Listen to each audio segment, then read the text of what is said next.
Hey everybody, welcome to What the Flicks recap of Homeland, Season 3, Episode 2, called Ooh, Ow.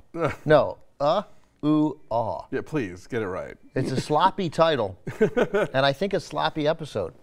Really? Yeah, I didn't, it's funny because what I had not liked in previous Homeland, my struggle with Season 2 of Homeland was among many issues, was an indifference to Brody's family. Mm-hmm. And a lot of time was spent on Brody's family. Now I thought we had the strongest Brody's family episode yet. Yeah, That's no question. And I thought I'm interested in Dana and the sex scene there with Dana and her boyfriend, her institutionalized boyfriend in whatever home that is for troubled teens. Wayward youth. That was a great scene. Yeah. Great scene. But they can't. Then we sort of lost the spy stuff. Like, Saul is behaving like a character we've never seen before. I think that there's more to what Saul's up to than we know. I think. Yeah. I mean, I'm giving the show the benefit of the doubt. What I think is interesting that what they're doing now is you realize the position that Carrie is in, because if you're trying to get yourself deinstitutionalized and to prove that you are not, insane and a menace to society, telling people that you've been working for the CIA is probably not the way to do it. It doesn't sound so true, right. Even if it actually I'm the only one telling the truth. Everyone else is lying. Nobody believes me. Right? No, that was nice. And look, she's just phenomenal. Yeah. I mean, she is such a, But, I was reading the Rolling Stone recap from Sean T. Collins, and he does point out that, like, this episode where Claire Danes is so good at Carrie's mania, but, we've seen that before. It felt a little repetitive, and then when you see it again and again, But we haven't seen it in a context of, the men with the butterfly nets, as they, where she's got to protect herself so much, yeah. and you did feel some of that. Oh no, this is terrible. Like, and F. Murray Abraham very sort of subtly getting, and Saul, I guess, subtly getting everybody to turn on Carrie. Yeah. But let's get to the most important thing, because I think you're right. I hope you're right that Saul has to have something else in mind, right, and that his apology to Carrie is, "I'm sorry, this ends in 2 weeks under my," but I mean, and then he berates the headscarf woman, Farah, in a way that I don't think Saul would have. That's what seemed very inconsistent. Dave and I were talking about that because he or somebody who was watching with us last night had an issue with it. I think that the CIA bombing is still so raw a nerve for the people that are still there, and the fact that he's having to run this thing now, and I think was probably never wanting to be in a leadership position, and she is coming into this place where there's going to be a lot of mistrust and suspicion, and she is taking this place of a lot of people who are now dead. I could get that for a second there he would just be like, "Look, you're going to be in here looking like that, you better deliver." And I think that by the end of the episode he's done a 180 and realized, no, she is really good at what she's doing. Stop being an ass. Right, but then that's too quick. That's un-Homeland-like. That feels like a television show. That feels like CSI, the sort of easy turnaround. Right. Yes, so I wonder, he has to be playing a longer game, that he's manipulating F. Murray Abraham, who, until I read this Rolling Stone recap, I didn't even know his name. I didn't know how to say Dor or something? Doradol. But Dor, new word, Adol. Yeah. Right, I just was like, it was like Thoradol, which sounds like a terrible drug. So I just find, like, okay, but it better be that Saul's doing something different. And then if, after the month and a half that it's been since the bombing, obviously it would still be fresh in their minds, and this idea that they're fighting to maintain the existence of the CIA, I find a little hard to believe. I don't think we're getting enough of the, yes, it's only been a month and a half, and that would be fresh in everybody's mind. It would be incredibly fresh in everybody's mind. An attack at the CIA by, that's why Dana's line that it's all anybody's talked about for a month and a half. You're like, yeah, Pretty much. And it's all they're going to talk about for the next 6.5 months. Yeah. So I struggled with the spy stuff, and then ended up liking Brody's family stuff more than I had. Yeah, I mean, it's weird how this show keeps going without Brody, and I think next week we finally get him back.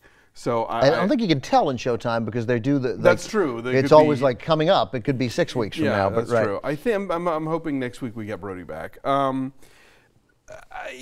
think it's interesting now, just in terms of the throwing Carrie into, the snake pit, basically, the old Olivia de Havilland movie, where you realize that, because the first season of the show was like, she could be paranoid and he could be a terrorist. Both of those things could happen together. And this season is sort of becoming, she can be paranoid and still be right, but her brand of paranoia sounds like utter lunacy to any outside observer, because it's all tied into the government and the CIA and the conspiracy and everything that, it sounds like she should have a tinfoil hat on, Yeah, so I think that's what's interesting for me.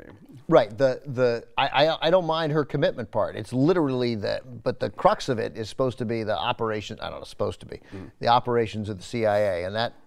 Yeah, I mean, it is nice that her paranoia is, because she is paranoid, right? And she is crazy. She's off her meds. She shouldn't be off her meds, but they are out to get her. Exactly. Right? So, yeah. Both those things are true. And of course, what we don't know, what is a little interesting, is how out to get her are they? Right. Yeah. What did he really do? What plan did F. Murray Abraham put in motion when he said to Saul, "I'll take care of it," and Saul walked away with a nod. Right. But Saul's behavior, I mean, that is a degree of inconsistency. Like, I get that, again, it's tough because some of the stuff I was going to talk about, and then I just read the Rolling Stone thing, so I feel like some of it's stealing. But I mean, the look that, you're like, this is the CIA. They need someone. I mean, every smart person at the CIA has thought since September 11th, 2001, hey, maybe get some guys who speak Arabic, and so now and so now this woman shows up and she's smart and wearing the headscarf, and they look at her like, what are you doing here? How dare you disrespect him? It seems like I got that she would experience that at a Starbucks 45 days after this attack. Maybe something much worse, but would she really experience it from guys who were supposed to, Quinn and Saul, who were supposed to be so professional at the CIA? Again, I'm not defending their behavior, but I will say I think that just the newness and the rawness of the attack might put them in that Starbucks mindset. I don't know. It's interesting, actually. I think one of the big problems, when during the Don't Ask, Don't Tell era, when gays were getting drummed out of the military, was that a lot of the Arab translators turned out were gay and got drummed out when we needed them desperately, So sometimes you have to turn to the people you don't like so much to do the things that you need to do. But we needed the Arabic translated straight, Alonso. That's what's key. You can't have that gay flash on the translation. This Arabic is too fabulous. Exactly. The other thing that I'm interested to see how it plays out this season is Peter Quinn killed a child. Yeah. And I think that was set up and then happened and has been referred to in a way that I think is going to build and is going to make him a richer character, because he's been kind of a mystery up until now. We know he was Door's guy. We know he was supposed to shoot Brody, and then he didn't. And he kind of tries to tell Carrie this episode that's why he was sent in there to begin with, like, without telling her. But she's so right. I didn't pick that up when he said that people have been targeted. Right. Yeah. Of course, that's who he meant. I forgot about that. Right, because you don't know when Saul warns Carrie's family. Like, is he threatening them? Well, and then when Peter warns when Quinn warns Peter Quinn, right? When he warns Carrie, is he threatening her? Because they both interpret it that way, the family and Carrie. I think Quinn is actually trying to be helpful. I think so too, and I think maybe there's even that's going to be that romance is not out of question. True, yeah, but I think he's becoming more human about it. I mean, I love the scene where he basically tells the New York banker, like, you better play ball, or right. So we don't know whether he's threatening Carrie. I mean, we don't. It would be nice if it turned out that he was, because no, I'm tempted to say with you that he is just being helpful. The recap I read was the one in Slate, which somebody sent us on Twitter, and they pointed out that when Saul meets with Carrie's family, he says she's made herself a target. Yeah, right. Which is an interesting use of passive verb because he's the one targeting her. You know, Right, he's totally. the head of the CIA, so he's the guy. He's the subject of that sentence. You He's know? the head of the CIA, but of course, if we are presuming that what we know of the real CIA, that and there are left hands that don't know what the right, hands are doing. We just saw Parkland.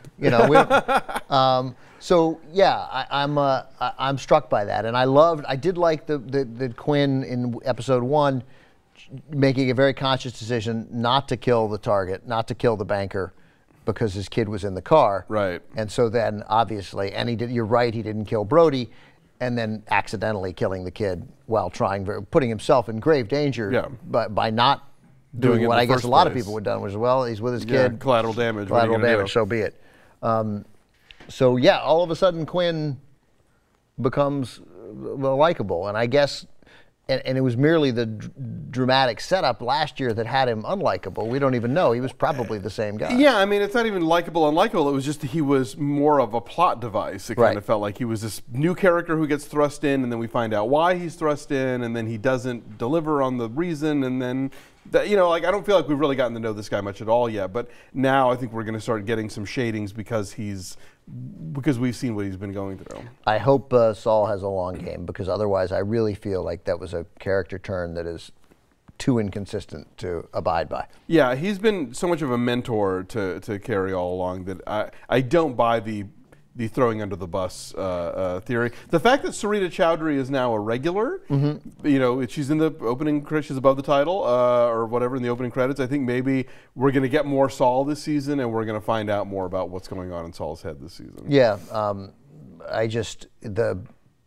when you combine the throwing Carrie under the bus and the berating her for the headscarf, it didn't feel consistent, and I get it. It's 45 days, but then we need some more signs of the pressure on these guys. Sure. I would have some of these. I like the line about congressmen calling Saul, like 20 congressmen saying, "Hey, leave our bankers alone." That was nice, but we need to feel also the pressure that we saw in those congressional hearings in episode 1, right? Of hey, we need action here, and also Saul, just very quickly. The other thing Saul did that seemed so un-Saul-like was telling her to find the evidence that he's looking for, even if the evidence is different. That's Iraq War 101. Oh, you mean like... Yeah, chemical weapons are there. Find it, because we're going in, so I better have some chemical weapons.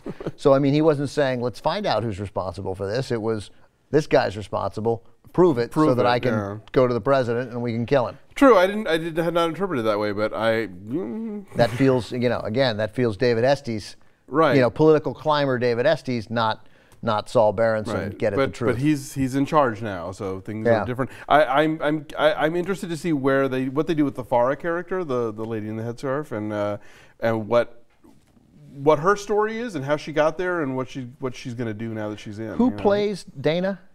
Dana, I forget the actress's name. I was just reading an interview with her on Daily Beast. Well, I apologize to her for not knowing her name, because I really think that was a very impressive performance. No, absolutely. This was her Emmy clip. Yeah, moment. that was really the scene with her mom in the bathroom was like, okay, yes. And I thought that sex scene was and that they did it, that they showed what is she, 16? Yeah. 16-year-olds sneaking out and having sex and not having it be.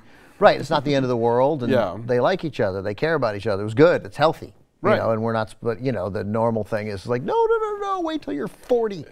When she was sneaking back in the institution, I thought, oh, what if she and Carrie become roommates in a psychiatric facility somewhere? That would be. Oh, right. There's a spin-off. Hang on, we're almost done, but it would be like Postcards from the Edge or something. Her name is Morgan Saylor. Does that sound right? It is. Yes. Morgan Saylor. She did a great job. Well done, Miss. Yes. All right, we'll be back next week, episode 3. Thanks, everybody. Enjoy.